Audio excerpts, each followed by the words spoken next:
Mr. Speaker, but blessed is the one who trusts in the Lord, whose confidence is in him.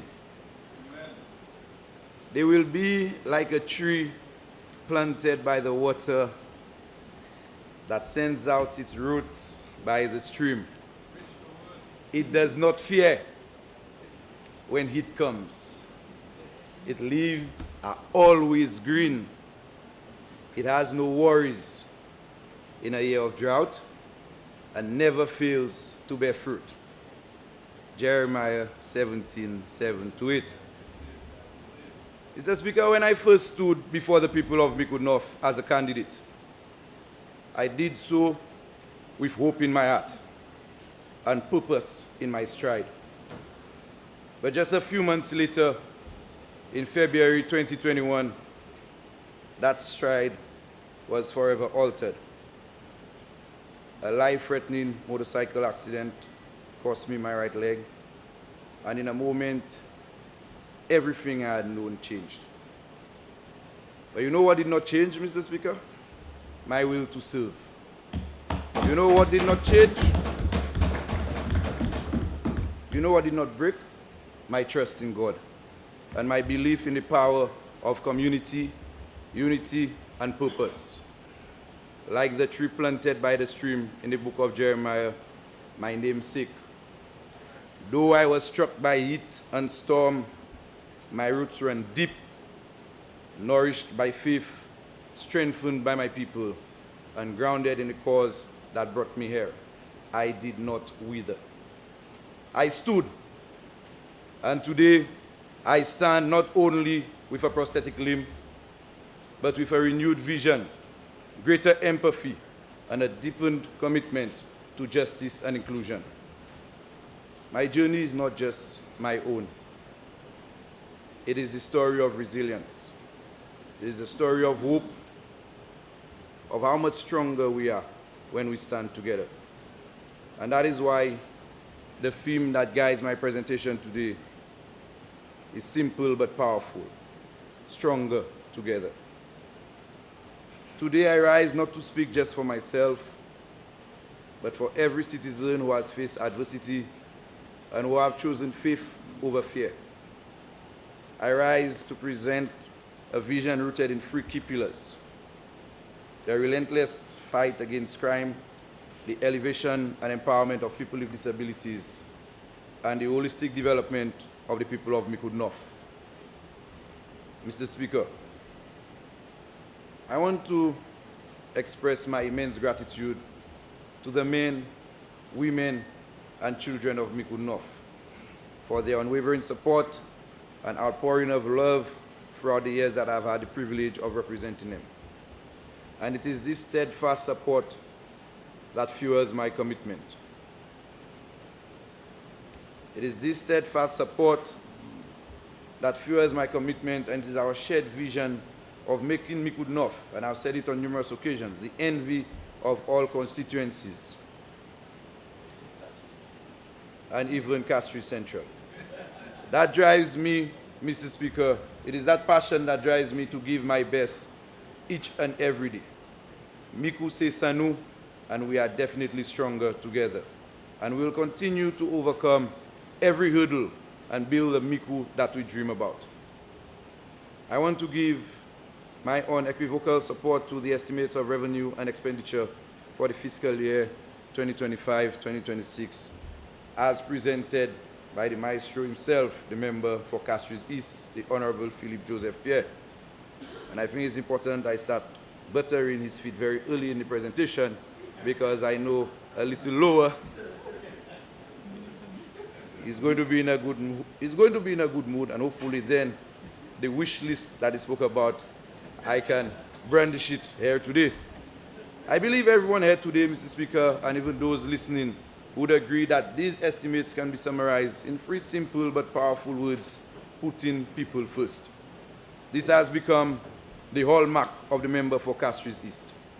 And on Tuesday, during his presentation, we witnessed a leader who understands the delicate balance of responsibility and pragmatism.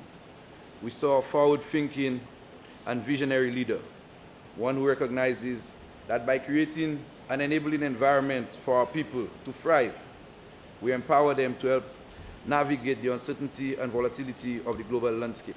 And I say big up to you, boss. And now turn the House's attention to the ministerial portfolios that I have the honor of holding in trust for the people of St. Lucia, particularly those living with disabilities. This is because my faith in God has given me a certain conviction. And it takes me back to the book of Jeremiah, where God says to Jeremiah, "Before I formed you in the womb, I knew you. Before you were born, I set you apart. I appointed you as a prophet to the nations." And amidst the noise about what happened and what did not happen after the aftermath of my accident, who helped me and who didn't help me, and the lies being perpetuated that forced me to reveal my personal documents to refute them, I remain steadfast in my belief that I was chosen for a time like this. Everything that happened was bound to happen to ensure that today we can have a department dealing specifically with matters to advance the cause of persons with disabilities. Mr. Speaker, I have heard and I have listened to the constant calls from segments of our population inquiring about the work program and the direction of the ministry from the moment of the announcement. Their questions stem not from doubt, but from hope, a hope long held by a community that has too often been marginalized and overlooked. And because of the newness of my ministry, we have had to take the time to lay the proper foundation to ensure that the structures, the policies, the programs that we introduce are not just reactive, but sustainable and impactful. We could not have rushed to present something incomplete, but that would have been a disservice to the very people who we seek to uplift. Mr. Speaker, je voulais dire ça en créole. L'année passée, juste avant BGA, nous avons échangé que le Premier ministre a une responsabilité pour les gens qui ont une disabilité à cette lycée. Et puis, tant été une responsabilité, ça là, BGA a préparé. So, nous sommes dans une situation où nous pouvons tenir l'argent et que nous pouvons amener l'argent à dire le ministre ça là pour nous apprêter à faire les gens qui ont une disabilité à cette lycée. Mais ça partir de bout nous continuons à travailler nous as a ministre, as a ministry, nous continuons à travailler nous continuons à mettre les bagages en place pour l'année ça là qu'on nous gagne une chance pour nous mettre à des bagages à dire dans budget bah c'est moun à cette lycée qui vivent et puis disabilité. Et puis nous attendons chaque monde qui a demandé qui ça ministre ça là qu'a fait, qui ça yo qu'a fait ministry ça là parce que yo pour l'argent pour côté ka rouler pour deal et puis ça fait monde qui ont disabilité. Mais l'année passée nous teni en décembre pour jouer International Day pour monde qui jour international pour monde qui ont disabilité. Nous teni un bel programme de Derek Walcott Square. Nous avons aussi mené tout le monde comme monde qui a dit et puis j'ai avec Jean Soud nous avons mené tout ensemble et puis nous avons un meeting qu'on nous a discuté qui manière nous ça mettre bagaille en weg mais by a place by monde qui vivent et puis différentes disabilités à cette lycée. Mr. Speaker, on page 247 line item 1209 consulting services and commissions, a sum of $216,758 has been set aside to set up a disability unit, and this is historic. When we get to the policy debate, I will delve deeper into what this unit will be undertaking. Also historic, Mr. Speaker, is the sum of $360,000 on page 247, line item 1207, rental and hire, which has been allocated for the establishment of a dedicated prosthetic center. Mr. Speaker, moi c'est yon se moun qui bénéficie from ça qu'a créé un faux pied cette lycée.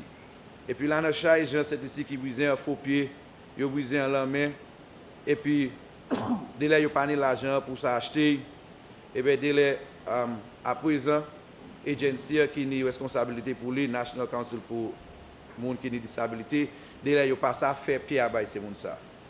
En ça là, nous ka mettre bagay en place, nous ka mettre bagay en marche pour pour li that nous ka commencer et ça ka créer un national prosthetic center pour moun qui ni accident, moun qui ni peut-être puis ça dou et puis yo nous raison pour yo couper pied yo ça après joindre un pied cette ici.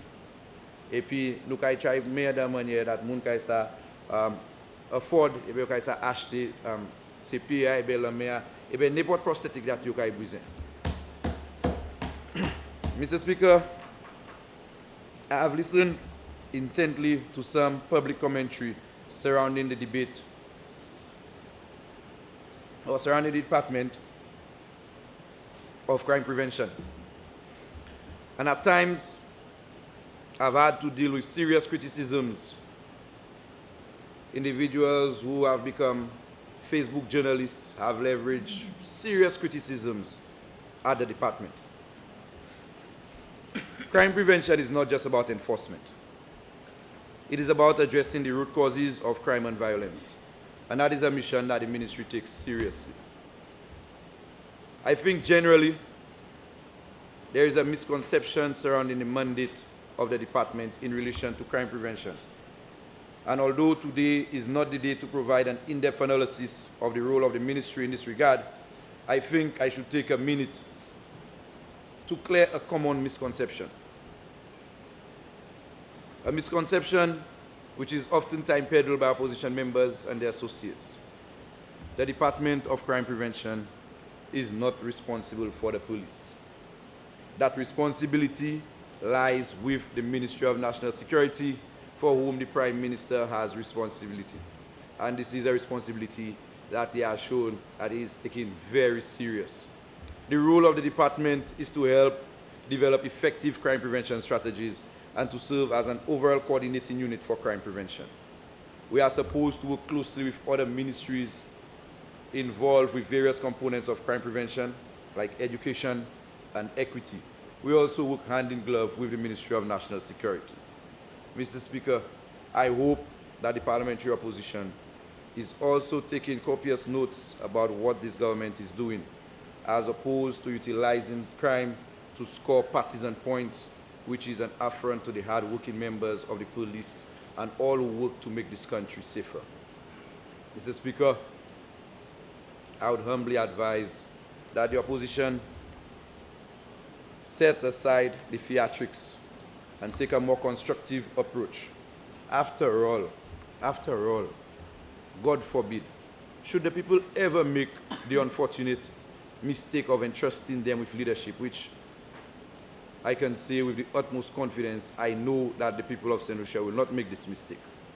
However, if they do ever make the unfortunate mistake of entrusting them with leadership, they would find themselves grappling with the very climate of division, the very cynicism, and the very inaction that they have worked so hard to create.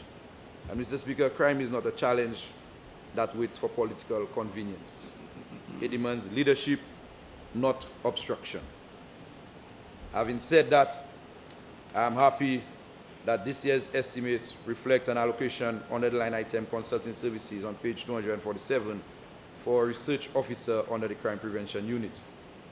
This officer will be tasked with doing a review of the various units, departments, and agencies involved in crime prevention and provide feedback on how best we can strategize and coordinate our efforts. I am hoping, Mr. Speaker, that now that the public and even our Facebook journalists has a better appreciation for the role of the ministry in the fight against crime. Other notable figures in the estimates under the Ministry of Home Affairs include the amount of $450,000 for repairs to the Bodley Correctional Facility, specifically the electrical component. And I think it is important, Mr. Speaker, that I mention that because for years now, the Bodley Correctional Facility have been grappling with issues and with their electrical issues.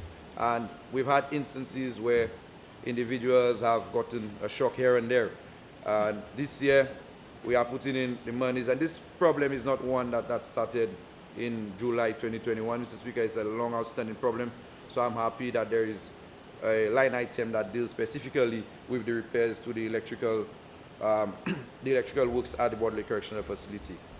There is also an amount of $419,000 for the continuation of the commercialization of inmate employment program. And this has been a very good program. I know that my ministry is very happy with the program. The men and women at the Border Correctional Facility are also very happy with the way that this program is being rolled out. And both of these items can be found on page 240. Mr. Speaker, the men and women of the St. Lucia Fire Service continue to enjoy improved conditions under this current administration. Not because we wish to spoil them, but because we understand and appreciate the magnitude of the work that they do. For too long, the recurring decimal, and I remember even before I assumed office, I can remember Honorable Sean Edward making specific mention to the mere $200,000 that had been allocated for the men and women of the St. Lucia Fire Service. And this year, an amount of $800,000 has been allocated to the St. Lucia Fire Service just for repairs. That's only for the repairs for the fire stations around the island. And while I'm on fire stations, I am pleased to announce that work has commenced on the West Coast Fire Station. And I'm sure that the member for Ancillary Canneries and the people of Ancillary Canneries will welcome this development. Additionally, an amount exceeding $7 million on page 243 has been allocated for the continuation of the Enhancing the Resilience of the St. Lucia Fire Service project. And hopefully, some of the essential equipment, such as the aerodromes, will be made available to the men and women of the St. Lucia Fire Service this year. Mr. Speaker, I now move on to the reason that I am in this August chamber. My beloved constituency of Micoud North. And I will update this Honorable House and by extension, the people of Micoud North on the ongoing and upcoming projects that are shaping the constituency. These initiatives will continue into the new financial year. These initiatives which continue into the new financial year reflects our commitment to community development, infrastructural enhancement, and to youth empowerment. I start with the Montreal Cemetery. Mr. Speaker, I must start with the much discussed Montreal Cemetery. And I want to thank the Minister for Housing and Local Government for how responsive he was when I came to him about the Montreal Cemetery. This is a project which we embarked on approximately a year ago, and one that holds deep cultural and emotional significance for the people of my constituency. As we know, death, though unfortunate, is an inevitable part of life. Many of our residents have expressed their desire to be laid to rest in the community where they were born. And I too, Mr. Speaker, on numerous occasions have expressed this same sentiment.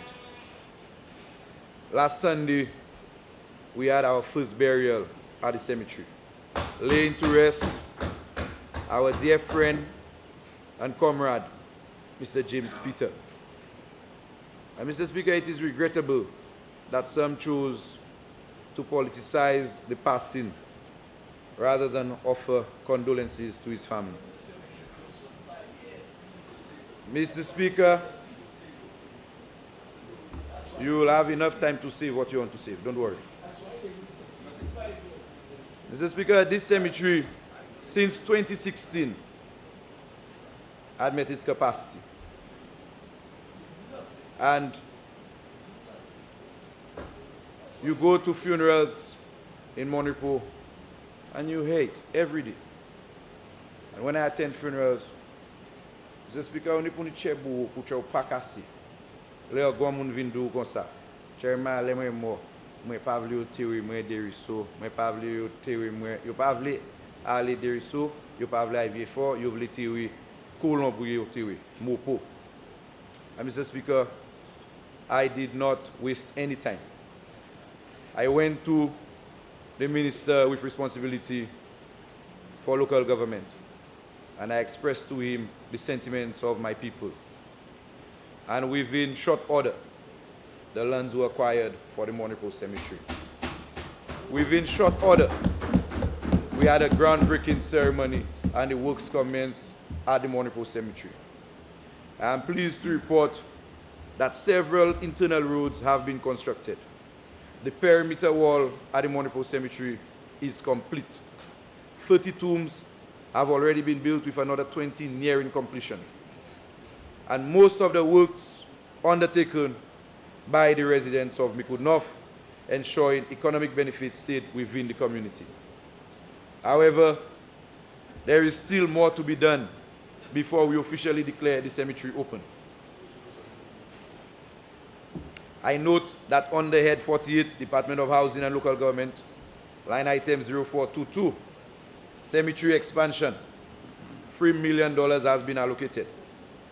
I have engaged the member for Castries Central, who has assured me that there is funding to facilitate the construction of additional tombs, a washroom facility, a gazebo, and the painting of the perimeter walls. Mr. Speaker, I know that families like Laurence, who operate business near the cemetery, and Mrs. Maffrin, whose shop is strategically located in the area, will be pleased with this progress. The establishment provides a much-needed service to those attending funerals, what we call water holes, and this development will undoubtedly benefit them. Still in Monipo, Mr. Speaker, the Wen playing field. Mr. Speaker, the Wen playing field has been a long and historic sporting ground, one where many of us from the constituency of Micoud North, including myself, gathered in our youth to witness legendary cricket matches. It is it is a ground where teams like La Pointe 4H, with players like Yad, Dave, Ortega, Mythic, Peterson, Guy, Johnson, Marcellus, albeit most of them are veterans now, competed against greats from PYO like Hawk, Alan, Payoko, and Kaula. For years now, not much has been done to enhance this beloved field. But today, this is changing. We have installed top quality lights. We have installed top quality lights for nighttime sporting activities. As we speak now, the full resurfacing of the field is currently happening. And I am in active discussion with the Minister of Youth Development and Sports. And I am confident that a washroom facility will be constructed at the Wen playing field in this financial year. We are also hoping that they can explore the options of perimeter walls and stands for the Wen playing field. Mr. Speaker, depuis moi c'est un team of mai, moi ka monter descendre Mopo pour playing field Wen. Et puis nous là nous avons plus belle game cricket et plus belle game football. Mopo qui a produit c'est 7 plus meilleurs cricketeurs en 7 lycées. Un pays ça. Nous avons produit monde comme Gary Maffrin, Clitus, nous avons produit à présent nous monde comme Cody, nous avons Gaskion, c'est Sabina Simanuel, un homme qui fait 300 back to back, le Prime Minister Cup, il fait 300 3 fois match. Ça juste qu'à mucho qualité ces players ça that nous a produit à Mopo. Et puis c'est monde ça qui a servi Wen playing field pour yo sa practice, pour yo sa jouer. Et puis pour combien d'années filant de la même manière that nous joignons. Et pas Djebay a fait à sous fil ça là. Mais moi je dire Jean Mopo, moi je dire Jean Kachimé, Jean Poilin, Jean Lombard et puis tout l'autre monde qui a servi fil ça là. That nous là même parlement pour Denry Nord dit moi that un garçon qui est un bon cricket player, Sean Neal. Il plus meilleur passer lui-même Sean. Although moi pas savent qui cricket même parlement ça a joué mais il dit plus meilleur garçon il plus meilleur passer. Mais moi je veux dire that après ça quand nous a parlé nous a mis light à sous fil ça là. Et puis c'est light ça là you can connect your talent Lucia ka just travailler à sous connexion ça là pour light là et puis c'est light ça qui a vinn on tout de suite. Mais nous pas quoi that just mettre light à sous fil et puis quitter fil la même manière été. So ça nous fait nous avons resurface fil. So nous faisons fil en chay tout et nous avons arrangé ça et puis nous avons that fil ça presque dans même condition et puis fil bon séjour. Et puis moi ça vla moun konstrouan qui a demandé pour un mini stadium. Et moi titak par titak, là nous mettons bagaya sous fil when ça là. Un jour nous kay un petit stadium en dedans mopo en when playing field. Mr. Speaker, under Head 54, Ministry of Youth Development and Sports, line item 0408, rehabilitation of sports facilities. There is an allocation for facility repairs. I am making a direct plea to the member for Grozile to ensure that part of this allocation is directed towards the Passiers Court, the Mikud Court, and the Mikud washroom facility. If you go to Miku, you will realize that we have netballers, we have volleyballers, we have basketballers who utilize the court. And for a long time now, the Miku court has not received any attention. And it has continued to deteriorate, and I'm hopeful that once and for all, we are going to be able, I know that we're able to repair the rims, but we're hoping that we can upgrade the Mikud court and the Passiers court, and also the washroom facility to ensure, and we need to ensure that we repair the washroom facility. And the reason we need to ensure that we repair the Miku washroom facility is because this is the training ground for the children of the Mikud Secondary School and the Mikud Primary School. And whilst I speak about the children from the Mikud Primary School and the Mikud Secondary School, Mr. Speaker, I want to say a little bit about the rise in sports in Mikud North. Mikud North is transforming, and our sporting achievement proves it. Mikud Secondary delivered an outstanding performance at Island Champs. For the first time, we saw a school from the east cause the college and convent children to shiver. And yes, they shivered, and I can almost assure you that with the development I've seen at the school, that next Island Champs, Miku is the team to look out for. I want to congratulate, I heard a member for Castries North say I have a long way to go. I heard more being said during the election when I was nominated candidate, and we went more than a long way. And it just shows the resilience of the people of Mikud. So don't push us, don't push us. I want to congratulate the teachers and staff for their dedication. The Minister of Sports has assured me that investment, yes, he has assured me that an investment in sporting equipment for the school will be made. So the boys and girls of the Miku Secondary School can rest assured that this year they will see a donation of sporting equipment coming to Miku Secondary School. The Miku Primary Schools was crowned champions, and I know the member directly across from me and the one to my immediate right might not like the next announcement, because at the District 5 Inter-Primary Sports Competition, Mikud Primary School left with the crown. And it just shows that our glory days has just begun, a testament to the bright future of athletics in our constituency. The Monrepo and Mikud football teams will also receive sporting equipment in the new financial year. So I want to say to the Monrepo football team, and I know that they've been practicing and we've made some significant transfers in the transfer window. So other teams better look out come when the semi-professional league starts. Last year is not this year. And mark my words. And also the team from Miku, I think with having a conversation with the member for Grozile, I know he did not ask me to say it here, but I can take the chance and say it. He said that football is boring without Miku performing well. And Miku is like the next Chelsea.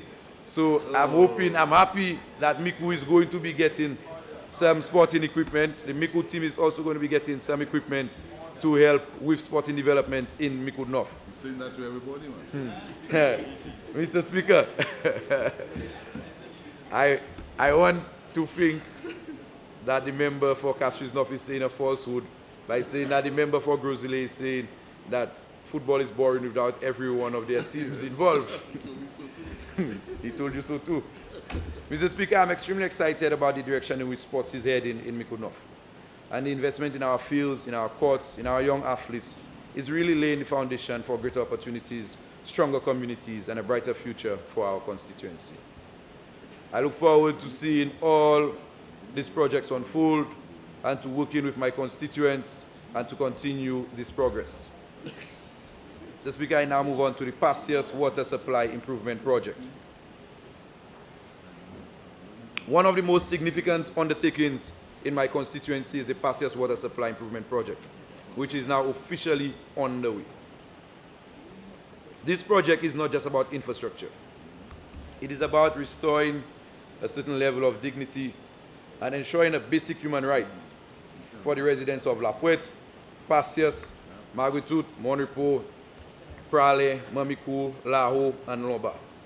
For too long, these communities have struggled with the persistent water shortages affecting homes, affecting schools, and even affecting the healthcare facilities within that region. I know firsthand, Mr. Speaker, the hardships that my people face when water is scarce. Schools have been forced to close, our healthcare facility has been repeatedly affected, and families have been left in distress. The caregivers can tell you the pressures that they too face when we have disruption in the water supply.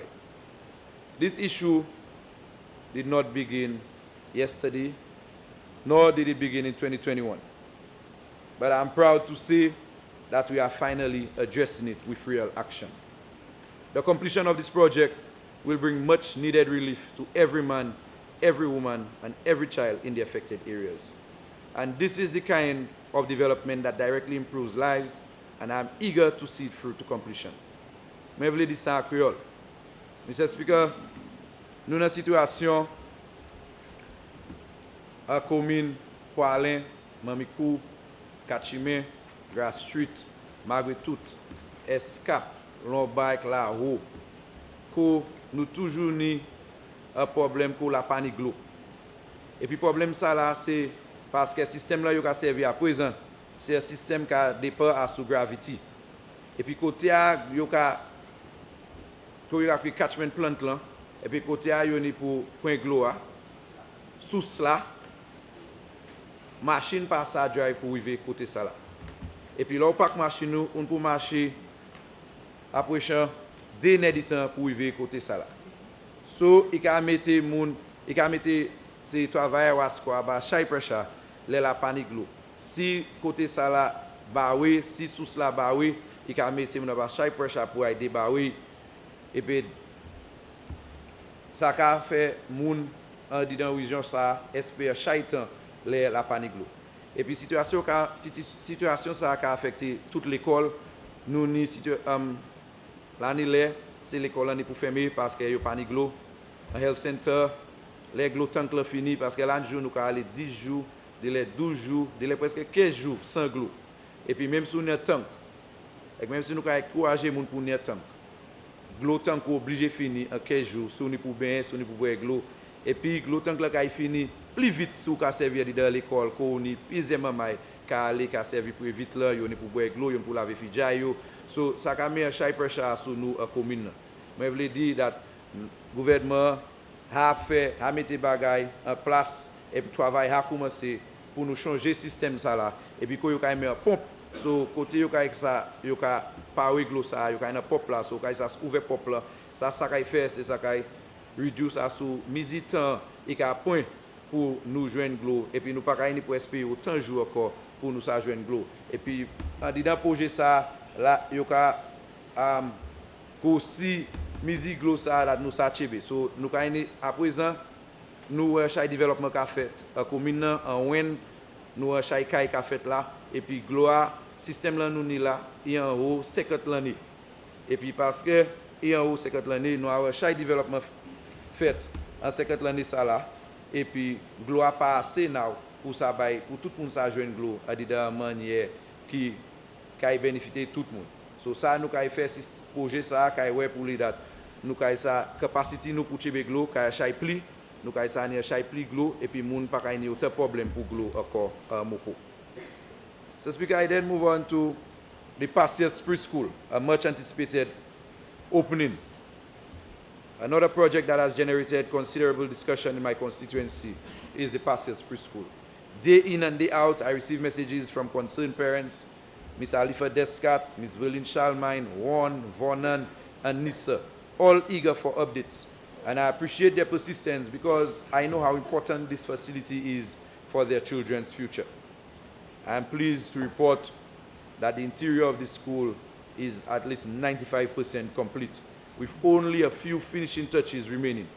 And at the same time, work is progressing on the playground, on the walkway and drainage systems.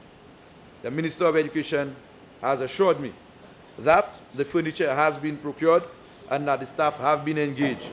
And with these final steps, we are on track to officially opening the school very soon, ensuring a safe and conducive learning environment for all our youngsters in Monrepo. And whilst I'm on schools, I also have to mention the need for the urgent rehabilitation of the Monrepo Pastures Combined School Playground. Mr. Speaker, while rehabilitation work has taken place in most schools within Micoud North, and I'm very pleased, I want to highlight an urgent concern: the playground and compound of the Monrepo Pastures Combined School. I have personally witnessed the dangers posed by the gravel compound, which creates a significant health hazard due to excessive dust, especially on windy days. Our children deserve a safe and friendly school environment, and I know, given the Minister's interest in Monrepo and his close proximity to Monrepo, that he will ensure that the upgrade of the Monrepo Pastures Combined Playground happens.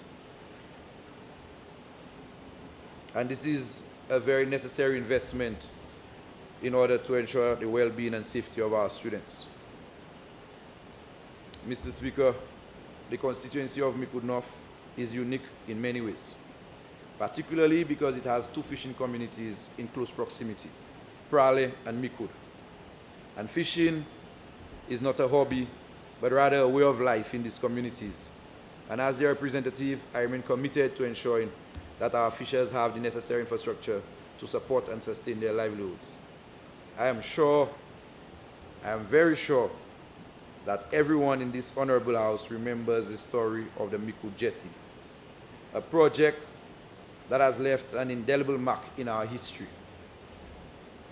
It was a long-awaited development for the people of Micoud.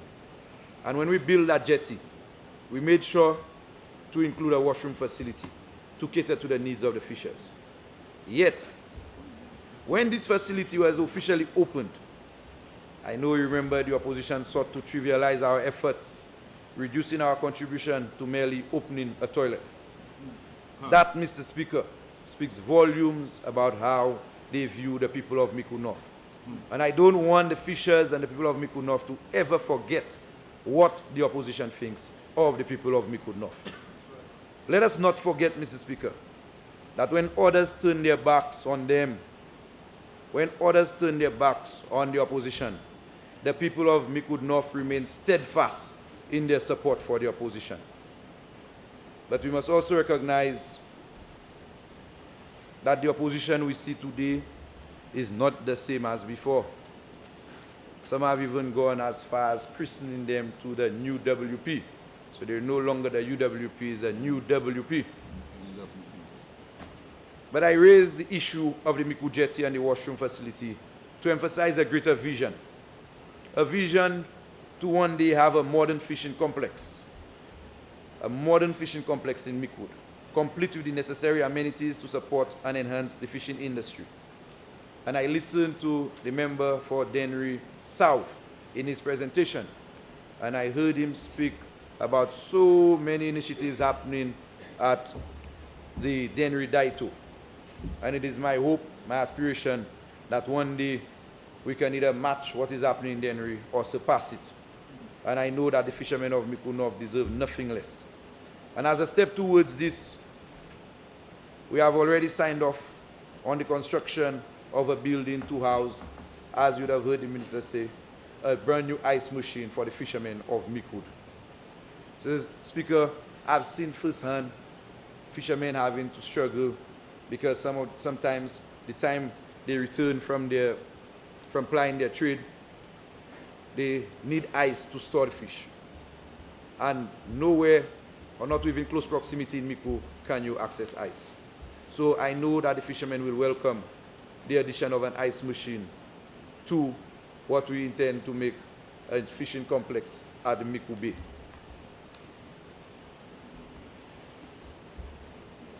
Turning our attention to Prale, because Prale is also a fishing community. We know that the Prale jetty has deteriorated significantly. And over the years, what it has done is pose serious safety risks for our fishers as they try to access their boats. Recently, we were able to undertake remedial works to address some of the most immediate concerns. So we're able to put in some material to ensure, on the jetty, to ensure that the fishermen can easily access their boats and easily bring their catch on shore.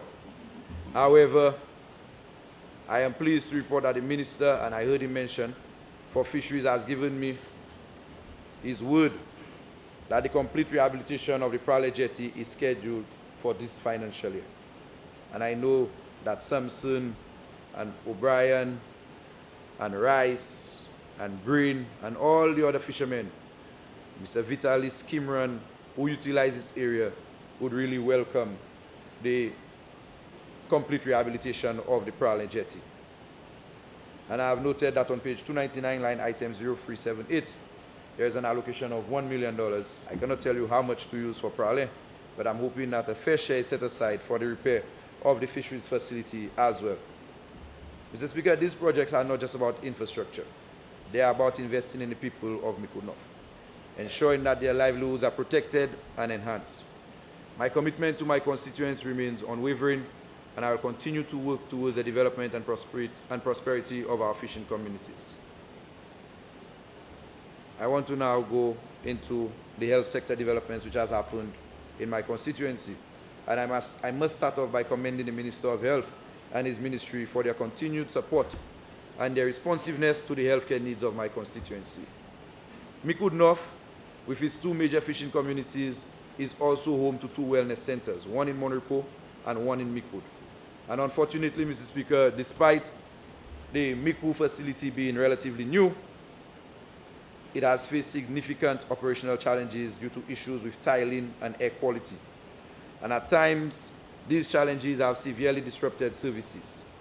However, I am pleased that the ministry's proactive approach in addressing these concerns, ensuring that the people of Miku North continue to receive quality health care. But what truly excites me under Head 53, the Ministry of Health, as outlined on page 793, is the allocation of just under $6 million for the Health System Strengthening Project. I am particularly pleased because Monrepo Wellness Center will be a direct beneficiary of this initiative. Mr. Speaker, the long-awaited upgrades to the Monrepo Wellness Center will soon become a reality, as the call for tender has already been issued. And once completed, the facility will see significant improvements, including an expanded waiting area for greater comfort, a designated driveway to facilitate ambulance access, the long overdue construction of a consultation room, a complete upgrade of electrical and plumbing systems, and the installation of new fencing for security. And I know that Ms. Wilson, the nurses, the doctors, and most importantly, the patients who utilize this center will be pleased with these long overdue improvements. Mr. Speaker, I extend my gratitude to the Minister of Health and his team for ensuring that the people of Miku North receive the healthcare infrastructure that they deserve. Mr. Speaker, I now go on to community tourism. Mr. Speaker, when I first became the candidate for Miku North in 2021, I walked from house to house, listening to my constituents with my notebook, taking notes of their concerns. And one recurring concern was the economic stagnation that followed the decline of the banana industry. Many lamented that while tourism is the main economic driver of St. Lucia, Miku North had not been able to tap into its potential. It troubled me, and it troubled them, that when a taxi driver left Honora International Airport, he had no reason to stop in Mikudnov. Mr. Speaker, I was determined to change this reality, and I'm proud to say that we have begun to make significant progress. I wholeheartedly welcome the allocation of $3.3 million. Member for Mikud, you have 15 minutes left. Thank you, Mr. Speaker. Mr. Speaker, I wholeheartedly welcome the allocation of $3.3 million as seen on page 586 for community tourism. This initiative has already started yielding tangible benefits for my constituents. Take, for example, Marva, who operates kayak on the bay in Prale, and Alvin, who has the best ATV experience in St. Lucia. Wow. Both of them have been direct beneficiaries of the community tourism support, allowing them to grow their businesses and attract even more visitors. Additionally, several other constituents have received grants and financial assistance to develop tourism-based ventures. Our room stock, probably not as fast as Labrie, but our room stock in Mikudnov is increasing. And I can confidently say that we are making stride towards positioning our constituency as a key player in the tourism industry. Mr. Speaker, on Sunday, April 27, 2025, Mikudnov will proudly host its inaugural jazz event at Point Vierge. And I can tell you that Sanchez will be the headline act. And I guarantee that visitors will be captivated by the pristine and scenic beauty of Point Vierge. There is no denying, and I will allow everyone to be their own judge, that a case will be made after jazz Vierge for us to move from Pigeon Point and bring main stage jazz to jazz Vierge. And just wait and see, Mr. Speaker. And the records will show one day when I spoke about Point Vierge becoming the home for main stage jazz in St. Lucia. Additionally, I must also recognize the efforts of persons like Bernard Gaston, or we call Ballhead, who has made it his mission to bring jazz to Mon Repos with his Wavin Libe Jazz Festival, a free jazz for the people of Mon Repos. Mr. Speaker, when individuals take the initiative to uplift their communities, they deserve recognition, and I commend Bernard for his dedication. Looking ahead, we are also set to witness the official launch of the Prale CMOS experience in the new financial year, further diversifying our constituency's economic base. Mr. Speaker, I know I don't have much time left, so I want to move on to one of the hottest topics in every constituency, including Mikudnov, roads. And since assuming office, I have worked on numerous small roads in my constituency. But the reality is that more needs to be done. And I am pleased to report that works have commenced on the Lapwet Road, and very soon the people of Lapwet will have a completely new road. Mr. Speaker, my entire family is from Lapwet. I was born and raised in Lapwet, and I have not seen much happen to the road for what will be soon my 35 years under the sun. And I'm happy that finally we can give the Lapwet Road some much needed attention. The long discussed St. Mary Road, and you remember the member for Denry North always giving jabs, even to the member who represented Mikudnov even before my time, about the St. Mary Road. The St. Mary Road is also set to receive attention immediately after this budget is passed.